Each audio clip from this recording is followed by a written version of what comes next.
মহানবী হজরত মুহাম্মদ সাল্লাল্লাহু আলাইহি ওয়াসাল্লাম মানবজাতির জন্য শুধু ধর্মীয় পথ প্রদর্শকই ছিলেন না, বরং তার দৈনন্দিন জীবনের প্রতিটি কাজ ও অভ্যাস ছিল শিক্ষণীয়। অবাক করার বিষয় হলো, আজ থেকে 1400 বছরেরও বেশি সময় আগে রাসূল সাল্লাল্লাহু আলাইহি ওয়াসাল্লাম যে সহজ ও সুন্দর জীবনযাপন করতেন, আধুনিক বিজ্ঞান গবেষণা করে সেই অভ্যাসগুলোর উপকারিতা খুঁজে পেয়েছে। বিস্তারিত সঙ্গীতা শাহর ডেস্ক রিপোর্টে। মহানবী সাল্লাল্লাহু আলাইহি ওয়াসাল্লাম রাতে তাড়াতাড়ি ঘুমাতেন এবং প্রতিদিন ফজরের আজানের সময় ঘুম থেকে উঠতেন। বিজ্ঞান প্রমাণ করেছে যে সকালে তাড়াতাড়ি উঠলে কাজের ক্ষমতা বাড়ে এবং মানসিক স্বাস্থ্য ভালো থাকে। মহানবী সাল্লাল্লাহু আলাইহি ওয়াসাল্লাম রোগ থেকে বাঁচতে কম খাওয়ার উপর জোর দিতেন। ইসলামের ধারণাটি হলো পেটের এক অংশ খাবারের জন্য, এক অংশ পানির জন্য এবং এক অংশ শ্বাস প্রশ্বাসের জন্য খালি রাখা। বিজ্ঞান বলছে এই অভ্যাসটি সুস্থ থাকতে সাহায্য করে। আমাদের পেট যে ভরে গেছে এর সংকেত মস্তিষ্কে পৌঁছাতে প্রায় 20 মিনিট সময় লাগে।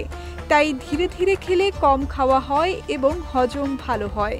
মহানবী সাল্লাল্লাহু আলাইহি ওয়াসাল্লাম নিজেও এটি করতেন এবং অন্যদের করতে উৎসাহিত করতেন। মহানবী সাল্লাল্লাহু আলাইহি ওয়াসাল্লাম বলেছেন, তোমরা একসঙ্গে খাও, আলাদা খেও না, কারণ একসঙ্গে খাওয়ার মধ্যেই বরকত রয়েছে। বিজ্ঞানীরা বলেন, পরিবারের সঙ্গে একসঙ্গে বসে খাবার খেলে মানসিক চাপ কমে এবং ভালো খাদ্যাভ্যাস গড়ে ওঠে। মহানবী সাল্লাল্লাহু আলাইহি ওয়াসাল্লাম একবারে সবটুকু পানি পান করতেন না, বরং 2 বা 3 বারে নিঃশ্বাস নিয়ে পান করতেন। বিজ্ঞান প্রমাণ করেছে অল্প সময়ে অতিরিক্ত পানি পান করলে মাথা ব্যথা হতে পারে এবং শরীরের লবণের ভারসাম্য নষ্ট হতে পারে। ডালিম মহানবী সাল্লাল্লাহু আলাইহি ওয়াসাল্লামের অন্যতম প্রিয় ফল ছিল বলে মনে করা হয়। আধুনিক বিজ্ঞান প্রমাণ করেছে যে ডালিম বিশ্বের অন্যতম স্বাস্থ্যকর একটি ফল। এটি হৃদরোগ প্রতিরোধ করে এবং শরীরের হাড় গঠনে সাহায্য করে। মহানবী সাল্লাল্লাহু আলাইহি ওয়াসাল্লাম শুধু রমজানে নয়, সারা বছরই নিয়মিত রোজা রাখতেন। তিনি প্রতি সোমবার, বৃহস্পতিবার এবং আরবি মাসের 13, 14 ও 15 তারিখে রোজা রাখতেন। গবেষণায় দেখা গেছে এভাবে রোজা রাখলে শরীরের হরমোন ঠিক থাকে এবং বিভিন্ন রোগ প্রতিরোধ হয়। রোজা ভাঙার জন্য খেজুর একটি আদর্শ খাবার। এটি রক্তে শর্করার মাত্রা ঠিক করে এবং হজম শক্তি বাড়াতে সাহায্য করে। মহানবী সাল্লাল্লাহু আলাইহি ওয়াসাল্লাম বলেছেন, যে ঘরে খেজুর আছে সে ঘরের লোক ক্ষুধার্ত থাকবে না।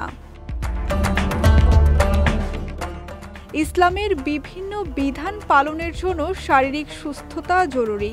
নামাজ এক ধরনের ব্যায়াম যা শরীর ও মনের জন্য উপকারী। মহানবী সাল্লাল্লাহু আলাইহি ওয়াসাল্লাম নিজেও শরীর চর্চা করতেন এবং অন্যদেরও খেলাধুলা ও ব্যায়াম করতে উৎসাহিত করতেন। সুতরাং মহানবী সাল্লাল্লাহু আলাইহি ওয়াসাল্লামের প্রতিটি অভ্যাস ছিল অত্যন্ত বিজ্ঞানসম্মত ও মানব কল্যাণমুখী। তার দেখানো পথে চললে একদিকে যেমন ধর্মীয় নির্দেশনা পালন করা হয়, তেমনি অন্যদিকে একটি সুস্থ ও সুন্দর জীবন লাভ করা সম্ভব। সঙ্গীতা শাহ, বিজয় টিভি, নিউজ ডেস্ক।